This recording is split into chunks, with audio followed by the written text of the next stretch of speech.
مولا یا حسین یا حسین مولا یا حسین. اے جوان، یہ آنکھ نامحرم پر پڑھنے سے نجس ہو جاتی ہے، شہوت کی چیزوں کو دیکھنے سے نجس ہو جاتی ہے. دشمن نے اتنا ڈیٹا بنایا ہے، اتنا مٹیریل بنایا ہے. خوراک کہتے ہیں نا، جس طرح پیٹ کی خوراک ہے اسی طرح آنکھوں کی خوراک ہے، اسی طرح کانوں کی خوراک ہے.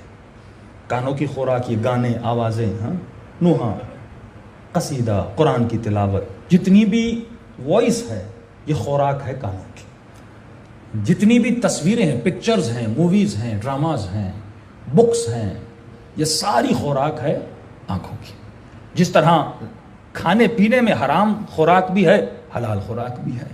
بکری کا گوشت بھی ہے، خنزیر کا گوشت بھی ہے. اب چوائس تیری ہے کہ تو کھاتا کیا ہے.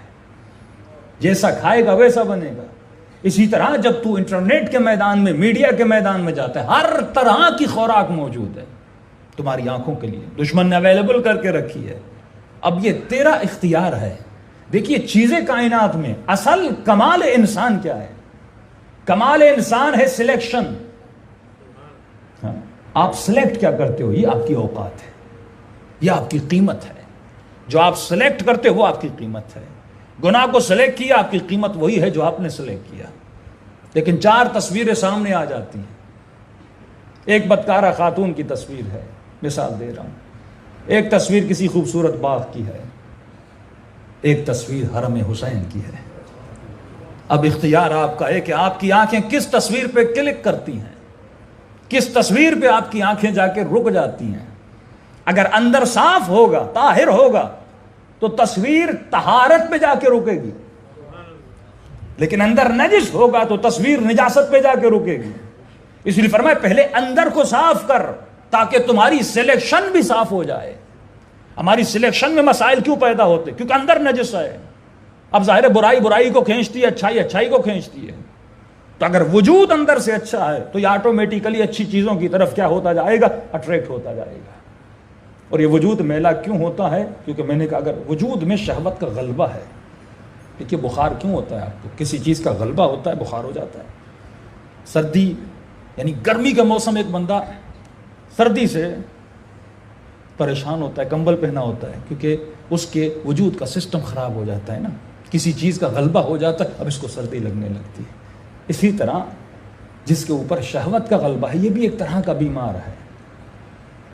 بیمار آدمی کو صحیح چیز بھی پھیکی لگتی ہے کیونکہ بیمار ہے. اس کے سینسز صحیح طریقے سے کام نہیں کر رہے، اس کے دماغ کو صحیح میسج نہیں پہنچا رہے. اسی طرح جس جوان پر شہوت کا غلبہ ہو جاتا ہے وہ بیمار ہے.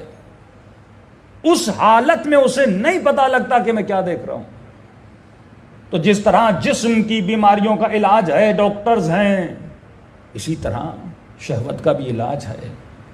بہترین علاج جو شہوت کا ہے کہ اے جوان جلد سے جلد انسان کیا کر لے؟ شادی کر لے. کہ فرمایا کہ اس کی نماز کا ثواب دگنا ہو جاتا ہے. جب زمین پر چلتا ہے تو اہل زمین جو اللہ کی روحانی مخلوق ہے اس بندے کی طرف اٹریکٹ ہوتے ہیں، کیونکہ اب اس کا وجود کیا ہو چکا ہے؟ صاف ہو چکا ہے. اب اس کی نگاہیں ہر طرف نہیں جاتی کیونکہ اب بیمار رہا ہی نہیں، یہ ٹھیک ہو چکا ہے. 90% لوگ جو وقت پہ شادی کرتے ہیں وہ گناہوں سے بچ جاتے ہیں. 90% لوگ. اور آپ ریشو نکالیں جو دیر سے جن لوگوں نے شادی کی ہے ان سے جوانی کے گناہ پوچھئے وہ گناہوں میں مبتلا کیوں ہوتے ہیں؟ کیونکہ فطری تقاضوں کو جب تم پورا نہیں کرو گے. بھائی اس جسم کو کھانے کی ضرورت ہے، شدت پیاس آپ کو لگی ہے. اگر آپ کو منرل واٹر نہیں مل رہی تو آپ سادہ پانی، اگر سادہ پانی، اب میلا پانی بھی نہ، اگر پیاس سے مر رہے ہو آپ گندے سے گندا پانی پیو گے تاکہ اپنی پیاس کو بجھاؤ. تو آپ کیوں اپنے بچوں کے لیے صاف پانی پرووائڈ نہیں کرتے؟ کیوں اپنے بچوں کے لیے اچھی غذا پرووائڈ نہیں کرتے؟ اور اگر تم وقت پہ اس بچے کی غذا کو پرووائڈ نہیں کرو گے، دشمن نے کئی کھانے پرووائڈ کیے ہوئے ہیں اس کی شہوت کو بجھانے کے لیے، حرام کے راستے پرووائڈ کیے ہوئے ہیں. ان کی دکانیں چلتی ہی تب ہیں جب یہ جمع شہوت میں رہے. یہ فلمیں، یہ انٹرٹینمنٹ، یہ گندی چیزیں کب بکتی ہیں؟ اگر ڈیمانڈ ہی نہ ہو تو بکے. ہم بڑھاس دیتے ہیں معاشرے میں شیطان کو، ہم اس کی ڈیمانڈ کو اتنا بڑھاتے ہیں کہ وہ زیادہ سے زیادہ موویز بناتا ہے، کریشن کرتا ہے، اس کے لیے خوراک بناتا ہے، اسے پتا ہے کہ معاشرے میں اس خوراک کی ضرورت ہے، میرے خریدار موجود ہیں۔ تو جب امام زمانہ کا نظام ہوگا مولا ڈیمانڈ ہی ختم کر دیں گے۔ جب ڈیمانڈ ختم ہوئی تو پھر کارخانے بنائیں گے کیوں جبکہ کوئی خریدار ہی نہیں ہے؟ تو آپ کا کام یہ ہے کہ آپ دیکھو اس کے وجود میں کس چیز کی ڈیمانڈ ہے، فوراً اس کی ڈیمانڈ کو پورا کرو۔ اگر پورا نہیں کرو گے تو فرمایا وہ حضرت یوسف بھی ہوں تو فرماتے ہیں الا ما رحم ربی ان نفس لامارۃ بالسوء، یہ نفس امارہ انسان کو تباہی کی طرف لے جاتا ہے، صرف وہی بچتا ہے جس پر خدا رحم کرتا ہے۔ یوسف جیسا نبی کہے کہ اگر خدا مجھ پر رحم نہ کرتا تو عزیزان محترم یہ کب ہوگا؟ جب انسان اپنی آنکھوں کو پاک کرے گا۔ دیکھے معاشرے میں کیا چل رہا ہے، لاکھوں گھر تباہ و برباد ہو گئے، جوانوں کی زندگیاں تباہ و برباد ہو گئیں، غلط چیزوں میں پڑ گئے۔ عجیب انسان ہے کہ بیٹے کو یونیورسٹی تو بھیجتا ہے، آپ پیٹرول پمپ پہ 10 منٹ کے لیے بھی گاڑی کھڑی کرو تو پیٹرول پمپ والے کہتے ہیں سگریٹ نہیں جلانی، آپ بولو نہیں میں گاڑی کے اندر ہوں یہاں آگ نہیں کا، نہیں، کیونکہ یہ وہ مادہ ہے، مٹیریل ہے، اگر اس کو چنگاری بھی لگ گئی تو یہ جل جائے گا۔ لہٰذا ہم رسک نہیں لے سکتے، چاہے آپ گاڑی کے اندر ہی کیوں نہ ہو، پھر بھی یہ رسک ہے، 0.5% بھی رسک ہے کہ یہاں پر آگ لگ سکتی ہے، لہٰذا سگریٹ نہیں جلاؤ۔ اور مولا فرماتے ہیں جس ماحول میں ایک مرد اور ایک خاتون ہو،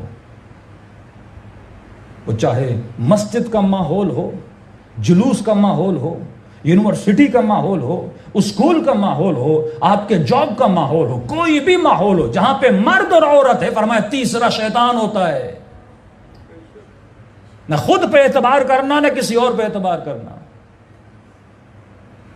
یہ نفس نہ مولوی کو جانتا ہے، نہ بوڑھے کو جانتا ہے، نہ جوان کو جانتا ہے، ہر کسی کے اندر ہے۔ بڑے سے بڑے عابد اس کے دھوکے میں آ گئے، بڑے سے بڑے عالم اس کے دھوکے میں آ گئے، کیونکہ جس نے اس کو تھوڑی سی چھوٹ دے دی اور اس کے جھانسے میں آ گیا وہ تباہی کی طرف چلا جاتا ہے۔ گمراہی کے لیے وقت نہیں لگتا، لمحے ہوتے ہیں، ایک لمحہ انسان کو تباہ کرتا ہے اور ایک لمحہ انسان کو حر بناتا ہے۔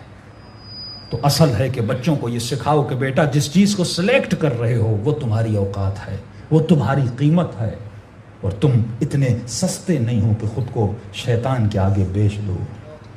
اپنا خریدار شیطان کو نہیں بناؤ، تیرا ایک اور بھی خریدار ہے جس کا نام امام زمانہ ہے۔ تو خود کو اللہم صلی علی محمد۔ کچھ ایسے ایشوز بھی ہیں جو ہم ممبر سے بتا نہیں سکتے۔